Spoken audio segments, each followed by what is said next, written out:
Si Django sa Gilaglakaw, wala na po dire.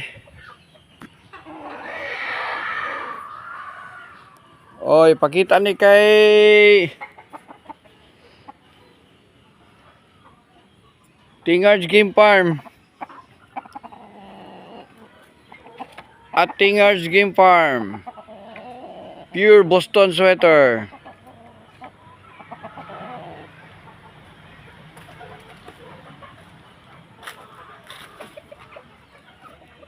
Backyard lang po ito guys, pero yung mga manok dito guys, talagang pumuputok ang palo. Yan guys, winner na po yan guys.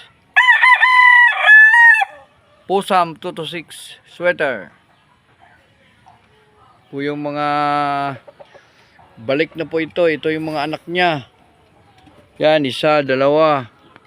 Anak niya. Isa, yun, Boston.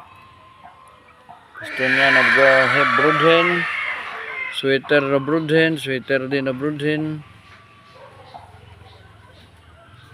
Yun, may itlog doon guys. Oh.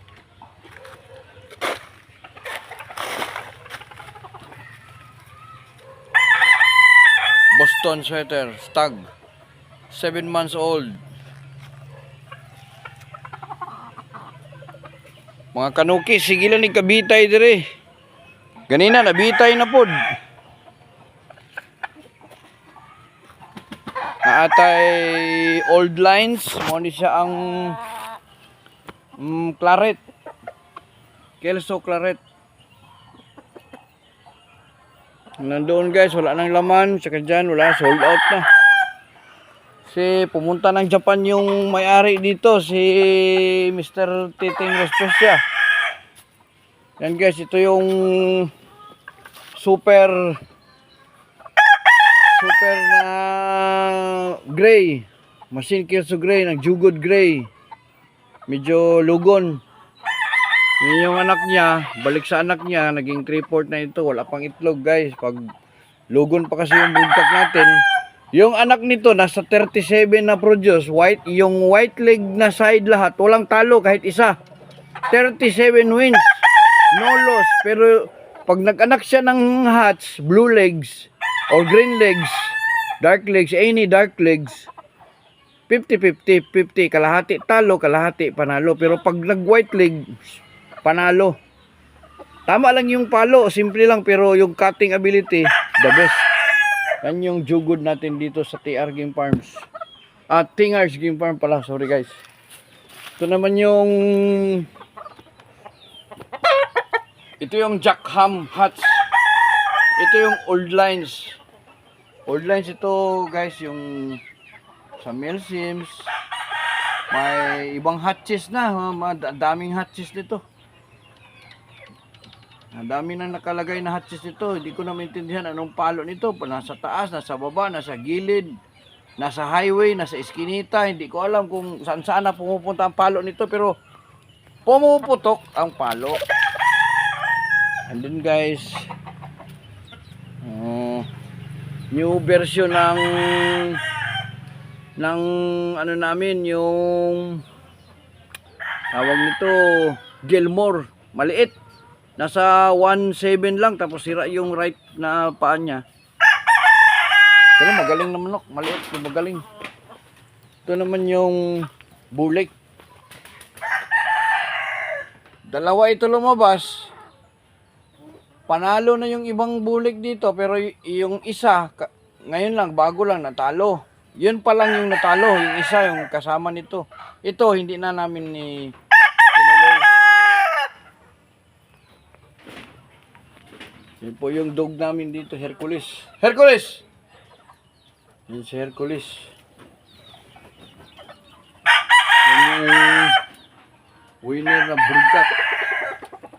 Boston sweater pa rin. Boston sweater Kelso, 3-way yan. Talagang pwede pang ano yan, kahit anong digmaan. Ito yung pang ano ko naman, pang mix ko na naman doon sa broodcock naman doon, anak ito. Balik na naman natin, magiging 7-8. Yan, ito pa rin kasama ito younger. Balik natin doon para mag 7-8. Ito anak din ng jugod. So ibalik din natin ito para makakuha tayo ng white leg tripod kasi yung gray doon blue legs yun. So nasa blue leg side yun, ito white leg. Ito yung pinaka special dito, white leg. White leg na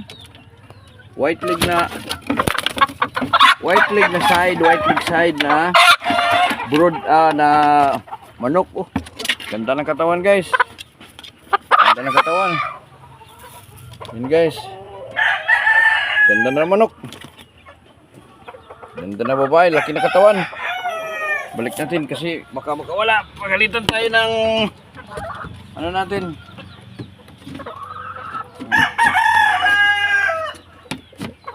Yan. Backyard lang ito guys. May mga sisiw dito. 4. Ito lang yung sisiw dito available. Boston sweater pa rin. Ito sweater. Winner na yan guys. So medyo wala pa tayong bagong farm.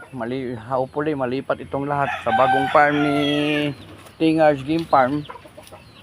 Ito naman yung American Bully namin dito. Yan. So yan yung mga manok natin guys. Kung gusto nyo ng ibang bloodline, gusto nyo naman ng bloodline na medyo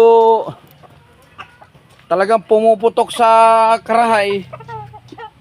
Pumuputok. Yan guys, 5 times winner na yan. Kelso. Yan, pumuputok ang palo yan guys sa karahay. Talagang lumalaban sa karahay yan. Kung alanganin yung karahay mo, yung frying pan mo, wag na lang. Dapat yung frying pan mo kaya mga 7 kilos kasi yung lalaki 7 kilos yan. Oh, Heritage Hubbard Chicken. May-ari niyan si Major Ivan Respicia. Yan. Yan po yun guys. Yan yung mga manok natin dito sa TR Game Farms guys. Tier.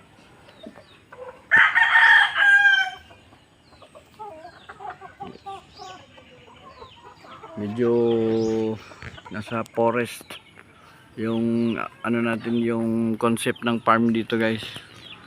Yun, may mga malalaking puno pa doon. Doon.